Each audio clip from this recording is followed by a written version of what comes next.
Alors, quelques mots pour conclure cette soirée. D'abord, j'aurais voulu souligner le caractère exceptionnel de cette soirée vécue ensemble. Et ceci à plusieurs titres. D'abord, parce que nous avons eu la joie d'avoir des candidats tête de liste pour la région de plusieurs partis politiques. C'est tout à fait exceptionnel et nous avons eu la chance de les entendre successivement s'exprimer devant nous. C'est une rencontre, c'est une manière de se connaître et d'aborder bien sûr des questions qui nous préoccupent en particulier. L'autre point, c'est que nous avons entendu des candidats à une élection majeure, parce que la région a un rôle extrêmement étendu. Donc des candidats à une élection majeure nous parlaient de la famille. Jamais un journaliste ne pose des questions sur la famille à un candidat. C'est donc ce soir, à ce titre-là aussi, tout à fait exceptionnel. Et puis bien sûr, votre écoute et votre bienveillance ont été également vraiment remarquables et je vous en remercie. Alors très bientôt, les uns et les autres, nous allons voter. Les élections régionales ont lieu le 6 décembre pour le premier tour, le 13 décembre pour le second, donc dans une quinzaine de jours, à peine. Chacun d'entre nous va voter en connaissance de cause. Nous aurons entendu des candidats. Ceux qui ne sont pas venus, nous ne les connaissons même pas. Parce que là, on n'est ni de droite ni de gauche, parce que la famille n'est ni de droite ni de gauche, bien entendu. Mais enfin, il y a des candidats qui sont venus. Et nous allons bien sûr voter en conscience. Néanmoins, je voudrais souligner 3 points. J'entends régulièrement ou parfois dire, malgré tout, la famille, c'est pas tellement une priorité dans le contexte actuel en plus. La priorité, c'est pour les uns la sécurité, pour les autres le chômage et donc l'économie, ça peut être aussi l'identité, etc. Ce sont les 3 points qui sont soulignés le plus souvent. Mais alors justement, notre identité, c'est notre passé, c'est notre histoire, ce sont nos racines, c'est notre culture. Tout cela nous est transmis par la famille, justement. Par la famille. La question de l'identité va très évidemment avec la famille. Et comme on l'a rappelé plusieurs fois, c'est bien les parents qui sont les éducateurs des enfants et personne d'autre. Donc tout cela est reçu en famille. La question de la sécurité, elle passe par l'éducation. Si nous voulons ne plus avoir d'attentats terroristes et être victimes de l'islamisme, etc., eh bien nous pouvons déjà penser à la question de l'éducation qui peut éviter des dérives diverses et variées qui attendent à notre sécurité. Je citais le terrorisme, mais il y a bien d'autres manières de nous mettre en danger.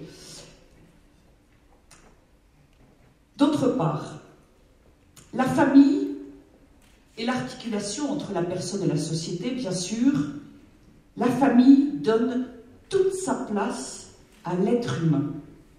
L'État ne peut pas remplacer la famille, à l'évidence. Seule la famille peut donner l'amour et la proximité relationnelle nécessaires à tout être humain. Et donc donner toute son importance à la famille dans toute action politique, à tout niveau, eh bien c'est remettre tout à l'endroit. L'économie,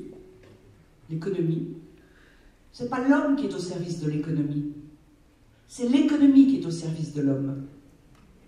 C'est aussi remettre à l'endroit la sécurité, les transports, l'aménagement du territoire, l'éducation bien entendu, etc., etc.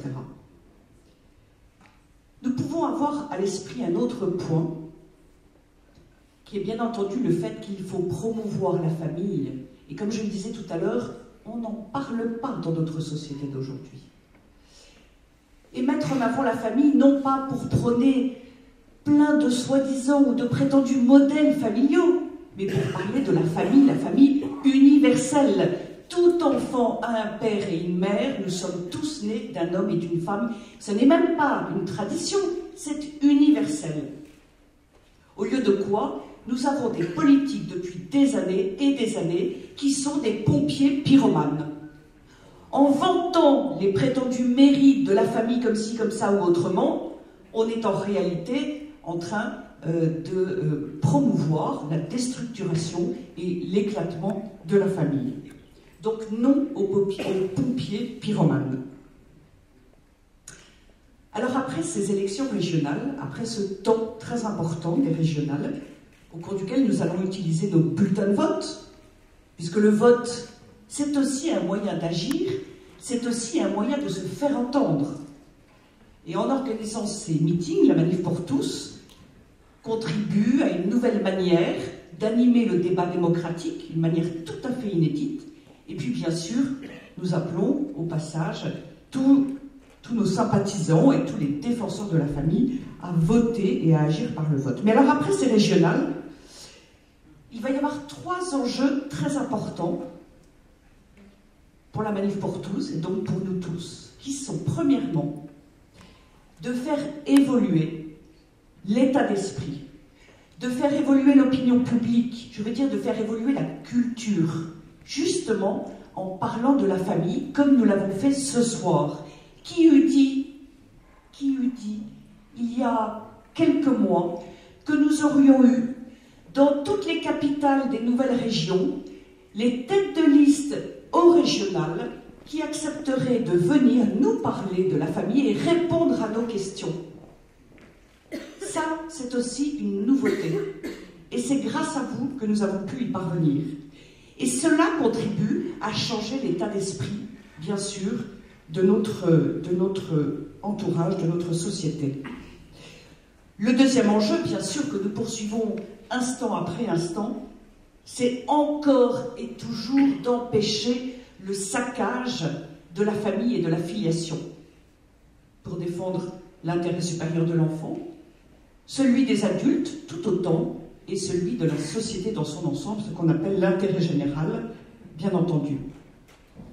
Cela veut dire que nous aurons d'autres actions à mener. Vous avez dû entendre dire sans doute que malheureusement Christiane Taubira est repartie sur son cheval de bataille de la PMA sans père.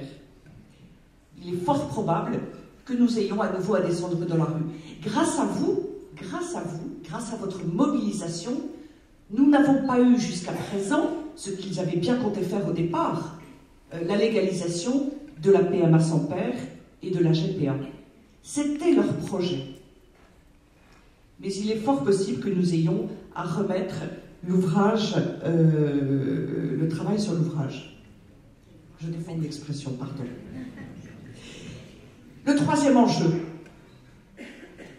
eh bien, c'est tout simplement de mettre le cap sur 2017.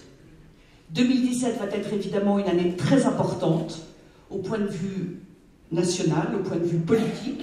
Alors la Manif pour tous, elle ne s'adresse pas qu'aux politiques, elle s'adresse aux médias, aux corps intermédiaires, à la société d'une manière générale, mais enfin la politique est bien entendu un domaine fondamental. 2017, nous devons en faire l'opportunité, avec les présidentielles et les législatives, nous devons en faire une opportunité d'abrogation de la loi Taubira.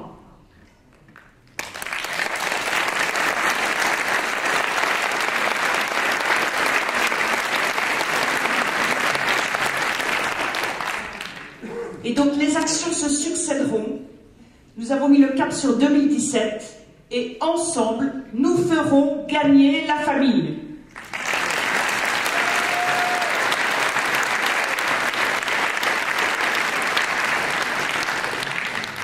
Alors il me reste à remercier bien entendu les équipes de Bretagne, de la Manif pour tous Bretagne, qui ont fait un travail extraordinaire. C'est un gros et intense travail que d'organiser un meeting comme celui-ci, avec en outre quelques complications liées au fait que M. Le Fur n'était pas sur place. Merci aussi aux candidats qui nous ont rejoints. Merci à lui. Merci à tous ici présents. Il est important, vous savez, d'être à chaque fois nombreux. Si nous sommes de pelés et trois tendus dans une salle, évidemment, les politiques se diront « la Manif pour tous, terminée, la famille, j'oublie, je passe à autre chose ». Donc je vous remercie de votre présence qui était importante. Et il me reste à saluer la Bretagne. Vive la Bretagne, vive la France!